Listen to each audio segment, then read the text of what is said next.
So we've been talking about Jesus and his ministry and the just his time on earth.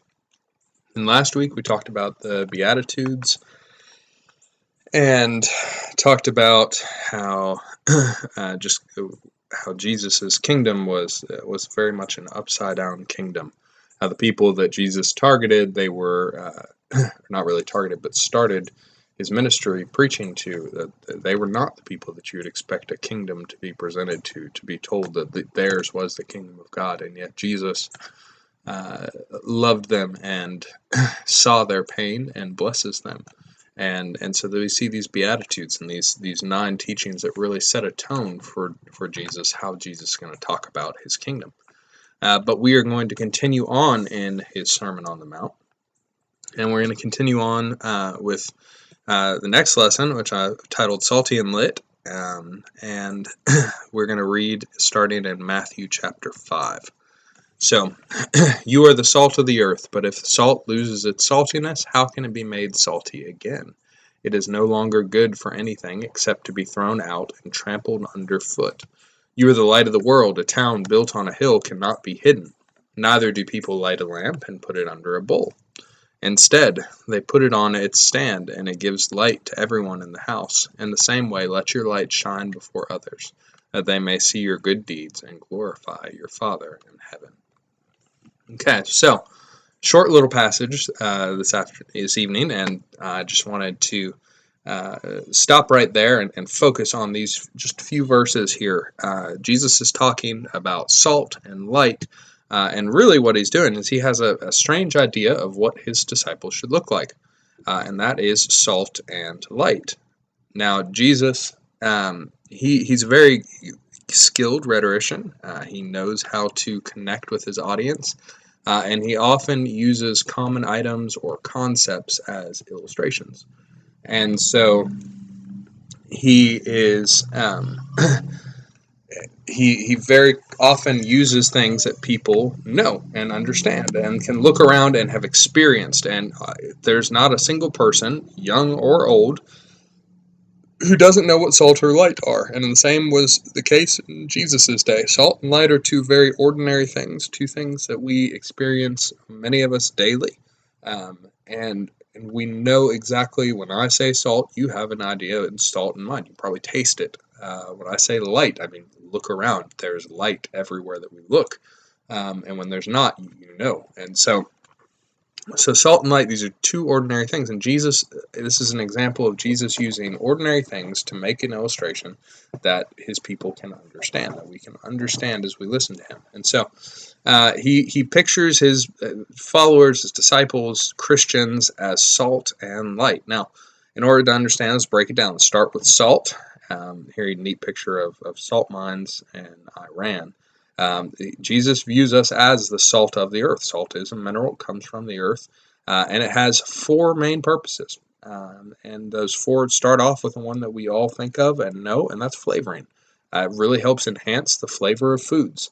And it does this actually by muting the bitter flavors and enhancing all the other flavors. So it actually, scientifically, what it's doing is it's muting those bitter flavors, the bitter tones in food, and it's enhancing your ability to taste all those other flavors. Sweet, savory, sour, all those other things. Those are all being enhanced while bitter is being pulled away. Excuse me. Now, very few foods that we eat don't have salt in them. Salt is very common. It's necessary for just about everything that you eat. You might not notice salt in your food, but you certainly will notice it when there isn't salt. And that's just the way salt is. We notice it. Some people like more salt than others. I'm one of those people. I like a lot of salt, and I tend to salt my food past what a lot of other people do. But some people, you would never notice salt, but if the cook had left it out, it would have tasted drastically different and changed the way a meal tastes. And Jesus wants his disciples to flavor the earth. What does that mean? Well, wherever disciples are found, he wants things. they need to be better. Things need to be better where his disciples are, not worse. And that's what salt does. Salt enhances things. It makes things better, makes the flavor better. And so he expects that his disciples, wherever they are at and on the earth, as they spread out, he envisions them filling the earth, as they spread out, everywhere you find a Christian, everywhere there's one of Jesus's disciples, the earth should be better. The situation should be better. Life should be better. It should not be worse. And so this is his vision, is that his disciples would combat those bitter flavors in a fallen world. We live in a fallen world where things naturally go wrong, and that's part of the curse. And so he views his disciples as being those who would combat that instead of things going wrong, his disciples would be the ones who would work to make things go well, and things would be better around them. And so this is the first of those 4 uses of salt, and Jesus has this in mind. The second one is that salt is actually a preservative. I don't know if you knew that, but in Jesus' time, it was actually perhaps the most common use of salt. They didn't use it as flavoring as much as they did for a preservative. Before the days of refrigeration, especially in warmer climates like Israel, salt was used to preserve meats, and it prevents decay. And actually prevents decay by absorbing some of the water that would cause bad bacteria to grow and rot. And so it helps dry things out a little bit, but it also just preserves for longer. So they would actually rub salt over the meat and store it with salt. And so it preserves all the good nutritious qualities of food while preventing all the bad qualities of decay that can set in with time and environment and moisture. And so salt was actually very common for that. In fact, Roman soldiers were even sometimes paid in salt. It was such a practical, necessary part of life to have salt so that you could preserve your food, so that you could have meat for longer than a day or so. I mean, think about how fast your meat goes bad if you forget to put your takeout in the fridge. It can make you sick. And so salting that food helps raw meat to stay better for longer. And so we live in a world, like I just said, the curse is very present in the world, and decay and death are everywhere around us in this world. This is part of the world we live in, is death. It's a direct part of the curse. And that's been ever since Adam and Eve, like the curse that they sinned and they brought into the earth. That curse has brought with it death for all of time. And so how are Christians supposed to be this preservative in the world? Well, he wants his followers to create an environment in which the effects of the curse are less noticeable. Maybe we ourselves cannot reverse the curse. Jesus did, and Christ is in us. And so as we are on this earth still, and the curse is still in effect before the millennial reign of Christ, what we see happen is we have an environment where the effects of the curse are less noticeable. And that's what, if you find believers, if you find the church in that community, the negative consequences of the curse, I mean, I guess all the consequences of the curse are negative, but the consequences of the curse are less noticeable around Jesus's followers. And so that he wants us to be a preservative. So flavoring and a preservative, rather than bringing death, he sees us as bringing life.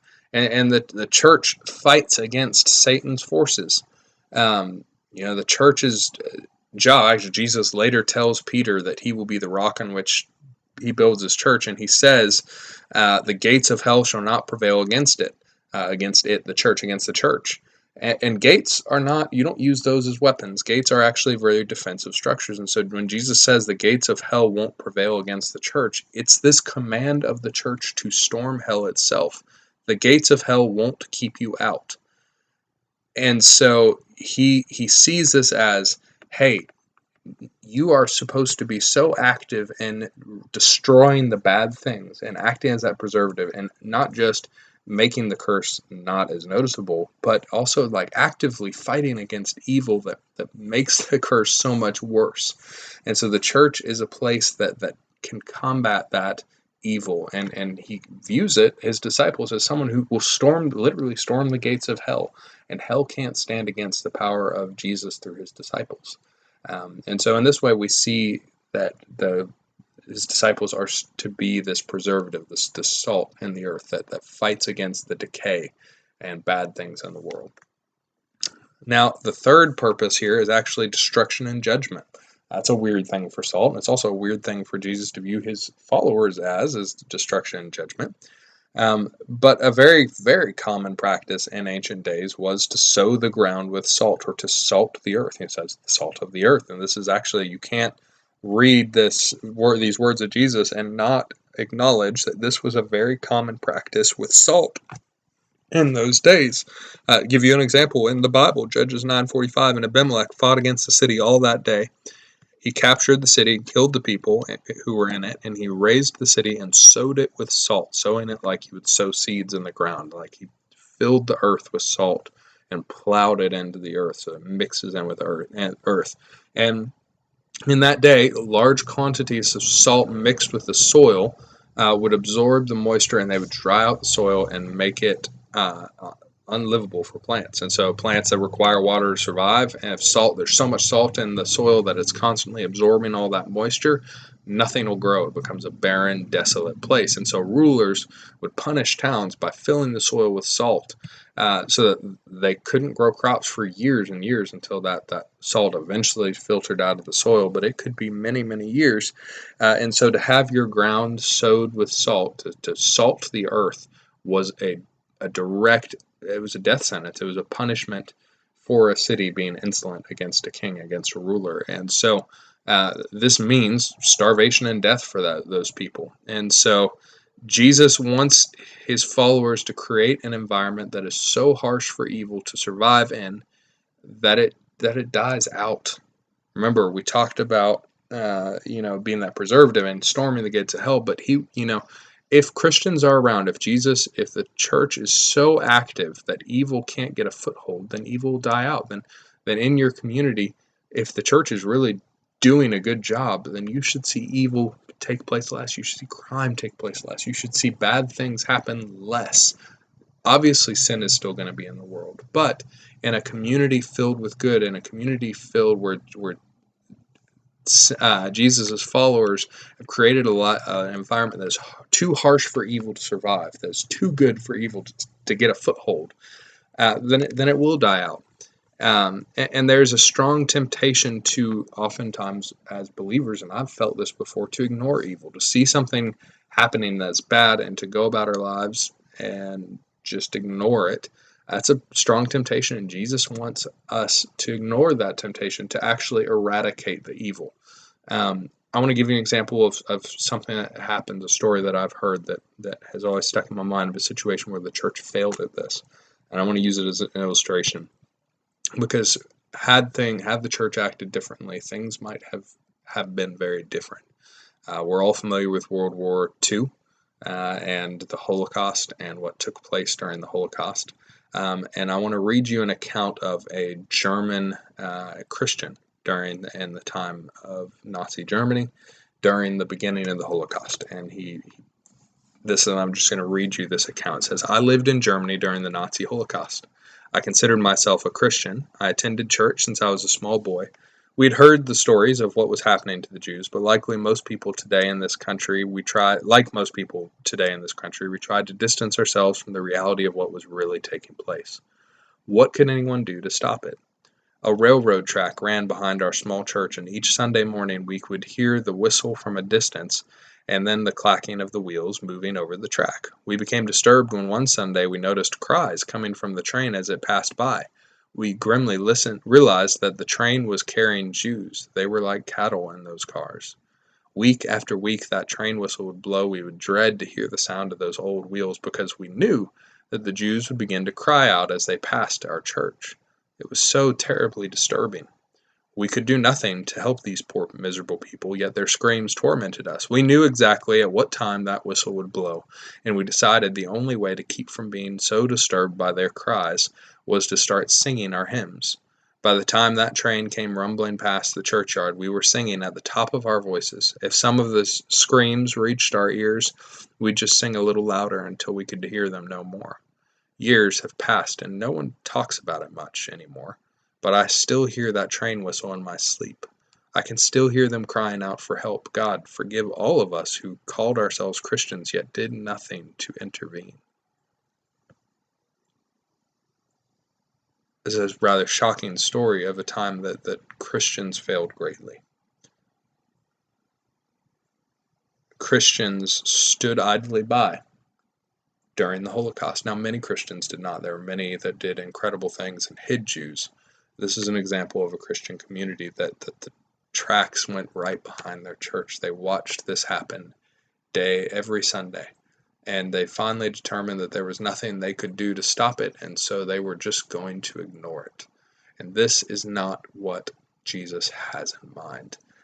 Jesus has in mind that the church should not stand idly by. He wants the leaders to not stand for evil, but to be so salty there's no room for evil to grow. Imagine how World War II and the Holocaust might have been different if Christians had stood up, and actually many more of them had defended the Jews. If they'd not stood idly by while this train went by and they drowned out the cries for help.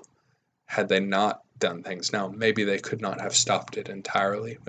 We don't know. It's all speculation. But my point is, this is an example of what happens when Christians do stand idly by. And Jesus wants his followers to be the judgment and destruction, to salt the earth of evil. Do not let evil even grow there. Fill your community with good. He sees great things for his believers, for those who follow him, and we must be that for him. All right, the next and final one I want to bring up is fertilizer. Now, this seems very strange coming on the heels of the last illustration, but salt actually, while it also can kill the ground and make it harsh for plants to grow in, it can do the exact opposite. In smaller quantities, salt mixed with manure actually can act as a very strong fertilizer.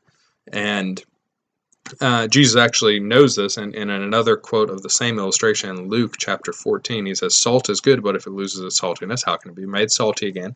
It is fit neither for the soil nor the manure pile. It is thrown out." And so we see this other quote that is the same illustration indicates that Jesus does, by mentioning manure, mentioning animal poop, he is referencing this use for salt. He sees us as supposed to be fertilizer. And a little bit of fertilizer can make a barren land very bountiful. It can make plants grow abundantly. And so not only is the church supposed to kill out evil, but it is supposed to go into hard places and provide that spiritual nourishment and life. And so this is how Jesus, again, sees his followers as, yes, destroy the evil, don't let it grow, but also nurture the land, nurture your community. Go into those hard places that are difficult and the gospel is not reached. Be missionaries. Go into these communities where evil is thriving. Destroy the evil and nourish the good, nourish the life. Bring with you life everywhere you go. So if you're hearing these four different uses, you kind of should see a theme by now that Jesus wants his disciples to bring good wherever they go. Everywhere his disciples are found, things need to be better, not worse, if his disciples are doing their job, if Christians are doing what Jesus envisions. And so when Jesus says to be the salt of the earth, this is what he means. And so I ask you this question: what do you do? Do you make everything better wherever you go? Do you? Ask yourself this question. When I enter into a space, do you stir up drama or gossip, or do you build others up with your speech? Do you stand by and watch as these bad things happen, or do you step in and help? When you get home, does your house become less or more peaceful? Do you stand by and let bad things happen, or do you just, stand up for what is right? If you find that things are often worse where you are, then you are what Jesus would refer to as salt without flavor. And what does Jesus say? But if salt loses its saltiness, how can it be made salty again? It is no longer good for anything except to be thrown out and trampled underfoot. So Jesus does not want salt without flavor. Jesus, if you are finding that your life if you do not make things better wherever you go as a believer, if situations don't get better, if you are not stepping in to help and nourish and fertilize and destroy evil and to flavor the situations, and if you aren't doing these things, then you are probably not living your life in the way that Jesus envisions for you to live your life as a believer. So his challenge is to do that. Become salty. Jesus wants his Christians salty. But he doesn't just finish with salt, right? He talks about salt, and there's a lot that can be gleaned from that, but he also talks about light. He says, you are the light of the world. A town built on a hill cannot be hidden. Neither do people light a lamp and put it under a bowl. Instead, they put it on its stand, and it gives light to everyone in the house. In the same way, let your light shine before others, and that they may see your good deeds and glorify your Father in heaven. So he finishes with this illustration of light, salt and light. You know, I don't know if you've ever been in a cave tour, and you've like an actual professional cave tour, and they most always take you down once you get way down the cave, and then they click off the lights for a little bit. And you're far enough down in this cave that there's absolutely no light that reaches you. None whatsoever. There's no light in the space. It is just so tangibly dark that you can feel it. You feel the weight of that darkness set in, or maybe you have a basement in your house and you've been in that room that doesn't have any windows and the door gets shut and it's nighttime, and you hear those, you feel that darkness set in as you turn off the lights and you can't see anything. When Kate and I first got married, we had a room like our bedroom was like that, and it was so hard to tell what time of day it was, even when you were back in there, because it was so dark. Darkness is so tangible. But it takes so little light to pierce the darkness and push it back. All it takes is a little candle, a small little flame, a small little candle, a small little light, your phone light, your flashlight. It's a tiny little light on your phone. All it takes is the smallest amount of light, Christmas lights even. And the darkness suddenly just disappears. No longer is it so tangible, but you can see things. The light is comforting. It's there, it's present, and it pushes back that darkness instantly.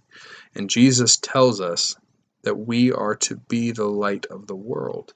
We are supposed to be that light in a dark, dark world. We live in a world that is fallen in darkness and sin. And Jesus wants us to illuminate it. Just like with the salt, make it better. Now it's interesting, Jesus tells us that we are the light of the world, but later on he actually says that he is the light of the world. And these two things are not mutually exclusive, in that as a believer, the Holy Spirit dwells in you. The light of Christ, the light of the world, dwells in you. And just like a lamp, if you were to light the wick inside, that lamp illuminates the light, but what is truly illuminated is the flame inside, is the light deep inside the lamp. And so as lamps, Jesus says, like, hey, don't light a lamp and put it under a bowl. Instead, put it on a stand and give light to everyone in the house with it. Jesus wants the light of Christ, his light, to shine so clearly through our lives that we illuminate every space that we go into, and that when people see it, they glorify God in heaven, because it is so clear that it is the light of Christ in us. Just like you would not cover up a lamp when you've lit it, you shine that lamp forth. Use that lamp to push back the darkness. This is Jesus' challenge for his believers. Be the light of the earth. Be salty and lit. Make things better wherever you go, not worse. This is how Jesus views your role as a Christian. So I leave you with that thought, If you have any questions, feel free to reach out to me. As always, you know how to reach me. And otherwise, I'll talk to you next week.